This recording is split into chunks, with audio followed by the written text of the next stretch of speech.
Bapak Ibu, aspek perkembangan terakhir yang akan kita bahas yaitu aspek perkembangan iman atau spiritual. Nah, kita akan mengacu pada teori perkembangan iman dari James Fowler. Nah, teori ini didasarkan dengan satu fenomena perilaku yang mengatakan bahwa setiap perilaku itu pasti ada keyakinan yang mendasarinya. Contohnya apa? Ini ada satu kutipan kisah yang diambil dari Kompas beberapa tahun yang lalu. Diceritakan ada seorang yang bernama Jerry Aurum.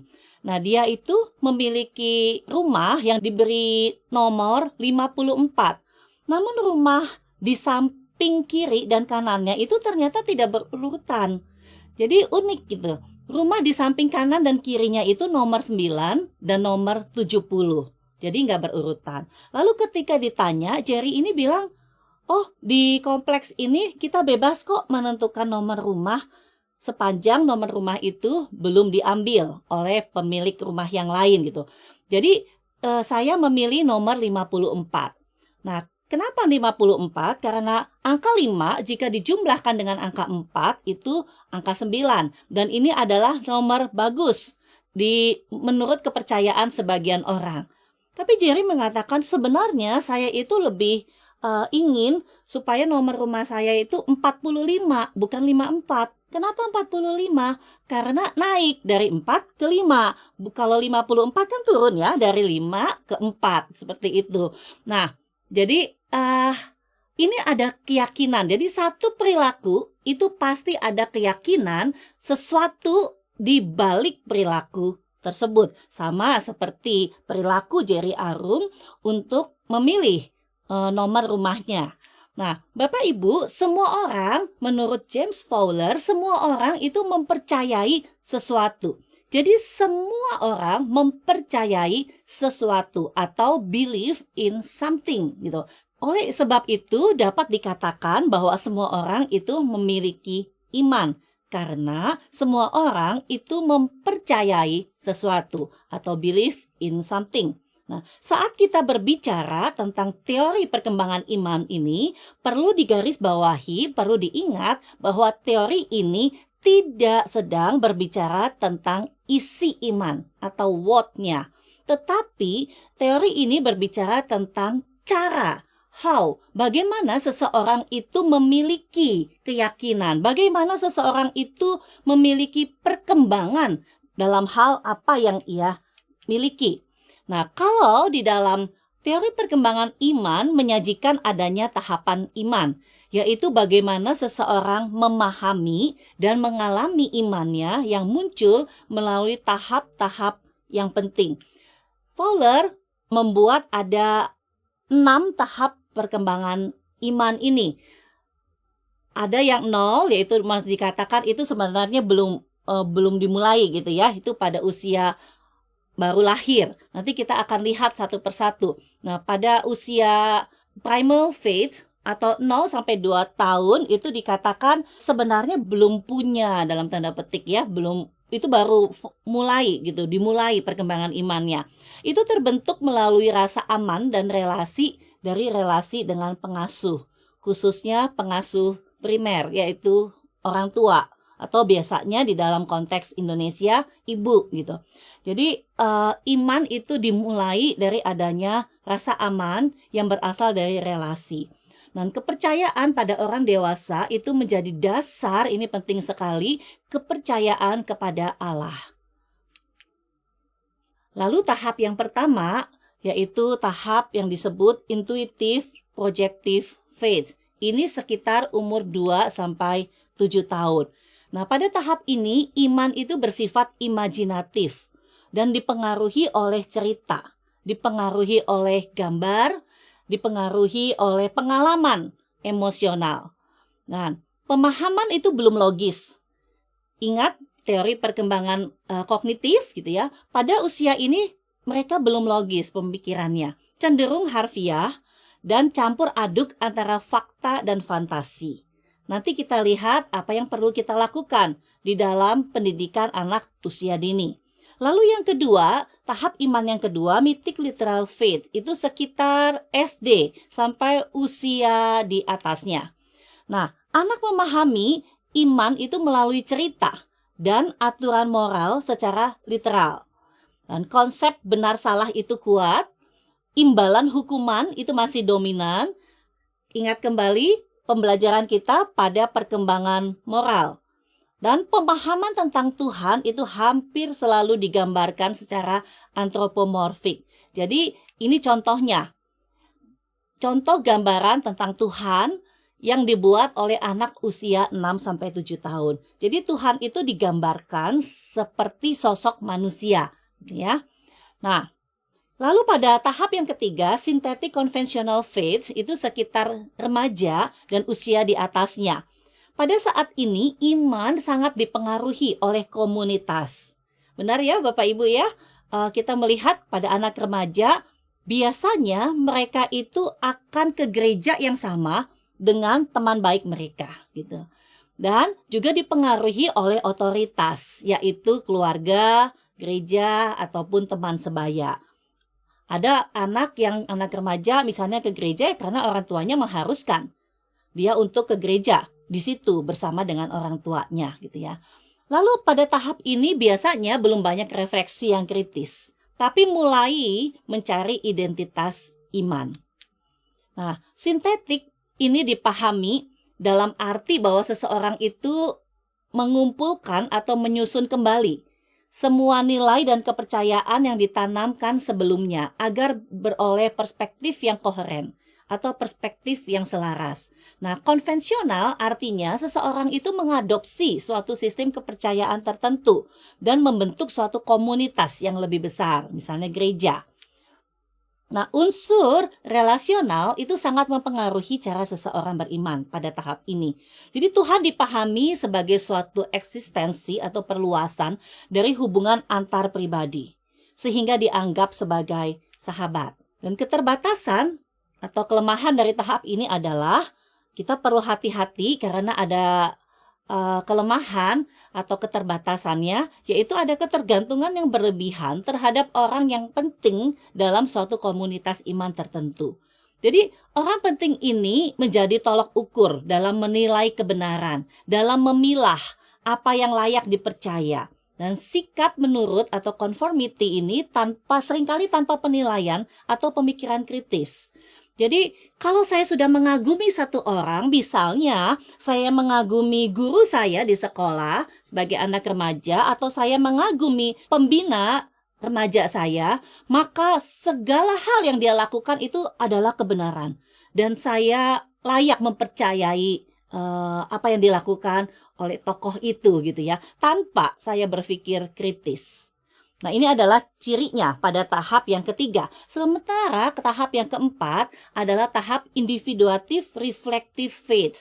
Ini biasanya dewasa muda atau sekitar lulus kuliah seperti itu, 25, 24 dan di atasnya. Nah, cirinya apa? Pada tahap ini mulai menguji dan merefleksikan iman secara pribadi dan juga menyadari bahwa keyakinan itu bisa berbeda dari yang diwariskan. Jadi tahap ini merupakan tahap pergumulan yang berat sesungguhnya, karena terjadi proses pembentukan identitas dan pemikiran religius. Nah, individuatif artinya seseorang itu membangun identitasnya sendiri tanpa tergantung komunitas atau grupnya.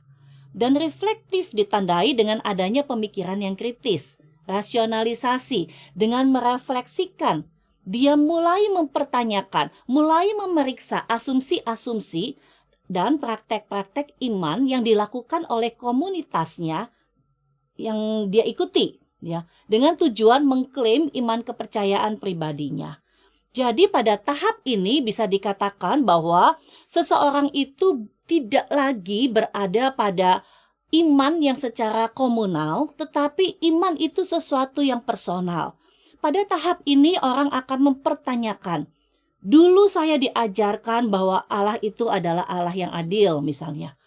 Tapi saat ini saya melihat banyak sekali ketidakadilan di sekitar saya. Saya melihat orang-orang yang baik, orang-orang yang rajin ke gereja, orang yang melayani Tuhan, orang yang mempersembahkan hidupnya kepada Tuhan. Tapi mereka banyak mengalami diskriminasi, mereka banyak mengalami ketidakadilan. Jadi, apakah benar? Allah itu adalah Allah yang adil. Nah, pada tahap ini seseorang mulai berpikir kritis. Iman bukan lagi iman katanya pendeta saya, katanya orang tua saya. Tapi pada tahap ini orang akan berkata, inilah yang aku yakini, ini yang aku percaya. Tuhan yang seperti ini yang aku percaya. Nah, kelemahan dari tahap ini juga adalah sikap terlalu mengandalkan perspektif diri sendiri. Kalau sebelumnya kita terlalu mengandalkan apa yang tokoh yang kita kagumi itu katakan atau lakukan, kita anggap sebagai kebenaran, kita anggap layak untuk dipercaya, tapi pada tahap ini kelemahannya adalah sikap terlalu mengandalkan perspektif diri sendiri. Jadi kesannya ya bodo amat orang lain ngomong apa. Ini yang saya percaya, seperti itu.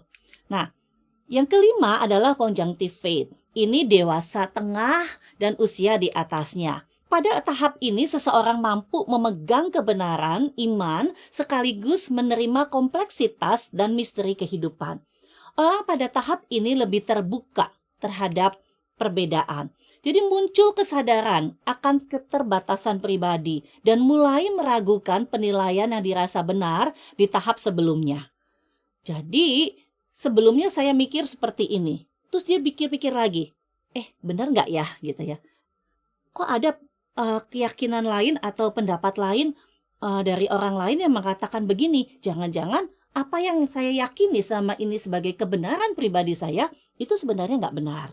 Tidak layak dipercaya. Jadi mereka mulai mempertanyakan, menuju pada sikap terbuka, gitu ya, toleran, rendah hati untuk melihat kebenaran yang bersifat multidimensional dan ada sikap dialogis terhadap pihak-pihak yang memiliki perspektif yang berbeda dengan mereka. Jadi seseorang mencapai tahap 5 ini dengan cara hidup yang berefleksi, dengan cara hidup yang berdialog gitu, dengan hal-hal yang berbeda, sesuatu yang berbeda dengan dirinya. Dan yang keenam, yang terakhir pada usia dewasa biasanya atau di atasnya adalah universalizing faith. Artinya apa? Iman berakar penuh pada kasih universal dan keadilan. Hidup sepenuhnya berpusat pada pengorbanan dan pelayanan tanpa pamrih. Ingat, kita tidak berbicara tentang isi iman, tetapi tentang cara seseorang bertumbuh, berkembang imannya gitu ya. Jadi pada tahap ini seluruh hidupnya itu didedikasikan kepada sesuatu yang ia yakini, apapun itu. Jadi istilahnya spending and being spent. Dia benar-benar mendedikasikan hidupnya kepada sesuatu yang ia yakini. Tahap ini hanya dicapai oleh segelintir orang, ya. Misalnya para rasul, bapak gereja, kita melihat ada Martin Luther gitu ya. Kita melihat ada Mother Teresa lagi di sini, Nelson Mandela mungkin, Dorothy Marx dan sebagainya. Seseorang yang benar-benar menyerahkan hidupnya secara total untuk sesuatu yang ia yakini. Jadi spending and being spent, benar-benar habis hidupnya, habis-habisan untuk sesuatu yang ia yakini. Nah, penerapan praktisnya apa untuk pendidikan usia dini? Pertama, kita perlu mengingat bahwa iman itu dibangun melalui relasi yang aman dan penuh kasih. Berarti kita perlu belajar untuk menggunakan media yang imajinatif dan juga yang indrawi. Sesuatu yang bisa dilihat, sesuatu yang bisa dipegang oleh anak gitu ya. Lalu juga hindarkan penjelasan teologis yang abstrak. Ingat, anak pada usia dini itu pemahamannya itu belum bisa secara abstrak. Ya. Jadi pikirkan bagaimana menjelaskan penjelasan-penjelasan teologis itu menjadi sesuatu yang membumi gitu kepada anak. Ya, Bapak Ibu bisa lihat kembali buku referensi kita. Di situ banyak sekali contoh-contoh yang baik. Lalu pentingnya teladan guru dan orang dewasa. Dan bangun koneksi antara iman dan kehidupan sehari-hari. Gitu ya.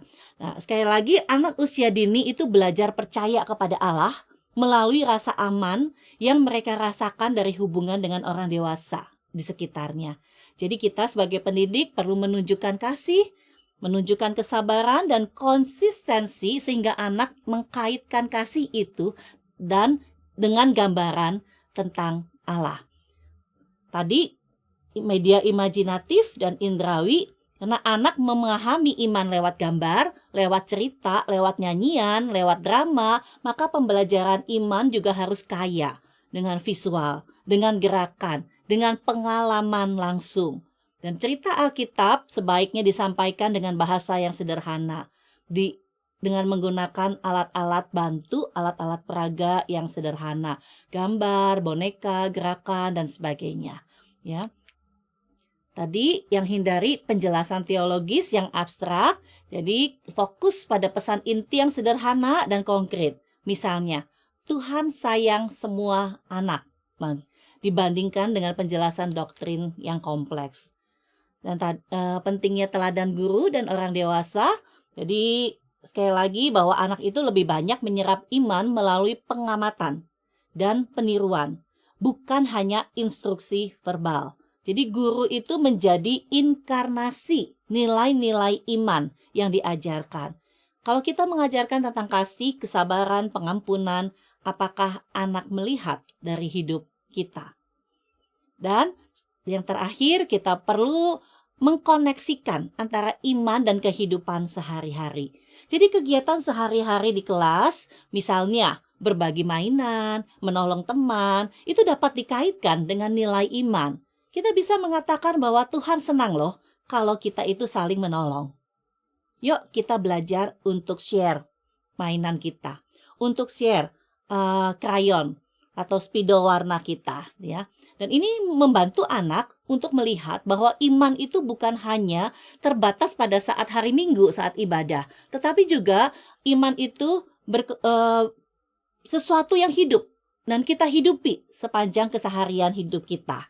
Nah, apa refleksinya bagi kita sebagai seorang pendidik? Yang pertama, mari kita pikirkan, dalam perjalanan iman saya sendiri, apakah saya memberi ruang untuk bertumbuh? Dari sekedar menerima ajaran secara harfiah menuju penghayatan iman yang lebih dalam dan personal. Apakah sesuatu yang saya percayai itu benar-benar sesuatu yang saya yakini? Iman itu sesuatu yang personal buat saya, bukan lagi sesuatu yang kata orang. Gitu.